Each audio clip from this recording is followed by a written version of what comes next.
Party তো আর party নাই কাকু, ওইটা তো নাইট ক্লাব হয়ে গেছে। রাত ছাড়া মিছিল করে না, তাও 5-6 জনের বেশি না। পিয়নের নামে যদি 400 কোটি টাকা হয়, তাহলে শেখ হাসিনার কাছে কত টাকা আছে হিসাব করে। এখন দিল্লিতে বসে বসে টাকা গোনে আর বাংলাদেশে পাঠায় মিছিল করো। মিছিল কই দেখি না তো। হ্যাঁ, রাতের বেলা দেখি মাঝে মধ্যে লাইট জ্বালায় 8-10 জন মিছিল করে আবার ছবি দেয়। রাতের বেলা ছাড়া দিনের বেলা মিছিল করতে পারে না। আবার আমাদের বলতো কাকু বলতো, কাকু পার্টি তো আর পার্টি নাই কাকু, ওইটা তো নাইট ক্লাব হয়ে গেছে। রাত ছাড়া মিছিল করে না, তাও 5-6 জনের বেশি না। আর একজন আছে ওই যে নারায়ণগঞ্জের কি নাম, নারায়ণগঞ্জের কি বলে, শামীম ওসমান বলে আমি ছোটবেলা থেকেই খেলি। খেলা হবে নাকি, কই মাঠ তো ফাঁকা, খেলোয়াড় দেখি না। আহারে শামীম ওসমান সাহেব, কই আমরা তো মাঠে, আমরা তো খেলোয়াড় দেখি না, এত বড় খেলোয়াড় গেল কই। বোরখা সব আওয়ামী লীগারই কি একটা করে বোরখা রাখে নাকি সাথে? হ্যাঁ, এরা দেখা যাচ্ছে না। সবাই কি বিদেশ চলে গেছে নাকি বোরখা পরে ঘোরে রাতের বেলা দিনের বেলা? নাই, শামীম ওসমান সাহেব এত বড় খেলোয়াড় ছোটবেলা থেকে খেলেন, কই মাঠে তো দেখছি না।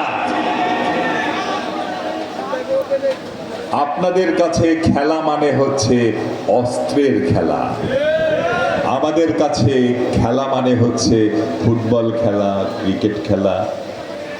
আমরা বছর ব্যাপী ফুটবল খেলছি, ক্রিকেট খেলছি, প্রতিটা স্কুলে খেলছি, প্রতিটা জেলায় যেয়ে খেলছি।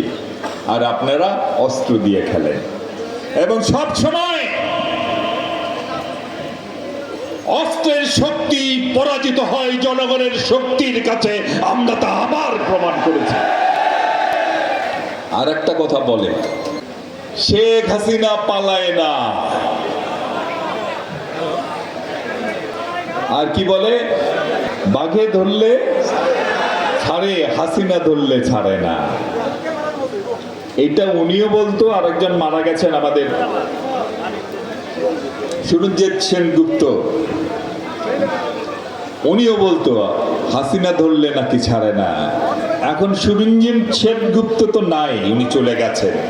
শামীম ওসমানকে বলি, একটু মোদি সাহেবের কানে কানে বলেন, হাসিনা ধরলে কিন্তু ছাড়ে না। যেভাবে মোদি বাবুর পা ধরে বসে আছে হাসিনা, ওই পা তো আর ছাড়বে বলে মনে হচ্ছে না। আওয়ামী লীগ নাকি পালায় না। আর একজনের কথা বলি, আমি বললে পরে তো আপনারা আবার অনেকেই বলতে পারেন যে একজন সিনিয়র নেতা, এইভাবে না বললেও পারতেন। আমি আমার কথা বলছি না।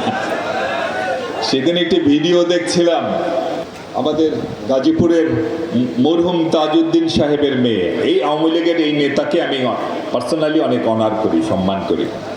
এই একজন মানুষ আওয়ামী লীগের একজন সলিড মানুষ ছিলেন। তোফাজ্জল ওনার মেয়ে শারমিন রহমান, উনি বক্তব্যে বলছেন, কি বলছেন শুনেছেন? শুধু শেখ হাসিনা পালায় নাকি? আরে বাবা, শেখ মুজিবুর রহমান উনি তো আরো পালানোর এক্সপার্ট। 25শে মার্চ রাত্রে যখন আমরা সবাই জানছি একটা ক্র্যাকডাউন হবে, যখন আমরা সবাই জানছি জাতির উপর ভয়ঙ্কর আক্রমণ নেমে আসছে খুনি হানাদার বাহিনী, আমার বাবা ওনার কাছে গিয়েছিল। আমার বাবা গিয়ে দেখে নেতা ওয়াশরুমে গেছেন, ওয়াশরুম থেকে গোসল টুসল করে সাদা পাঞ্জাবি পরে বের হয়েছেন, কাপড় চোপড় গুছিয়ে নিয়েছেন আত্মসমর্পণ করবার জন্য। মানে দেশের মানুষকে ফেলে পালানোর জন্য উনি প্রস্তুত হয়ে বসে আছেন এবং পালিয়ে গেলেন। অলি ভাই বললেন আমরা যখন যুদ্ধ করি উনি তখন পোলাও কোরমা আর খাসির মাংস দিয়ে নাকি ভাত খান।